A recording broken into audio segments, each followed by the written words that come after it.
You know, Podnami vibes. this whole thing with Kate Jackson and her missed merchandise money from Charlie's Angels? It's like how many other celebs have been in a similar boat? Well, Tommy, that's a great question. I mean, we've all heard stories about actors not getting their fair share, but it's not always as cut and dried as people think. Yeah, it's a complex issue. So let's dive in. First off, Tommy, who else do you think might have missed out on some serious dough? Well, there's George Clooney. He and his Ocean's 11 co-stars turned down a percentage of the film's back end in favor of a bigger upfront salary. They thought they were making a B-movie, you know? Turns out, it was a massive hit.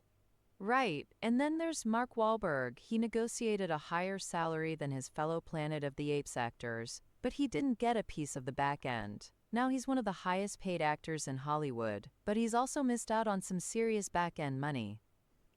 And that's interesting, Barbara. So it's not just about what you negotiate up front, but also what you might miss out on down the line.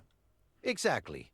And what about musicians? Like, the Beatles sold their publishing rights for a quick buck. They could have made billions if they'd held on to them. True, but that's a different ballgame. Musicians often don't have the same negotiating power as actors. Plus, back in the 60s, they probably weren't thinking about the long-term value of their catalog. Fair point. But what about more recent examples? Like, say someone invents something today. What if they don't get to capitalize on it? Well, look at the story of John Doe Brown. He invented a way to recycle a certain type of plastic, but he didn't have the resources to patent it. Somebody else came along, patented it, and now they're making millions. Ooh, that's a tough one. So, Barb, what would you do if you found yourself in a situation like that?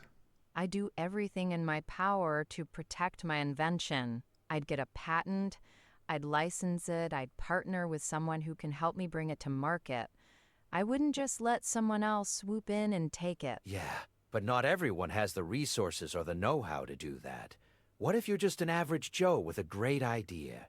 Then you find someone you trust, someone who can help you navigate the system. It's not easy, but you have to fight for what's yours. Yeah, that's a great point, Barb. So, Tommy, what about you? What would you do? I'd try to get a piece of the back end, you know?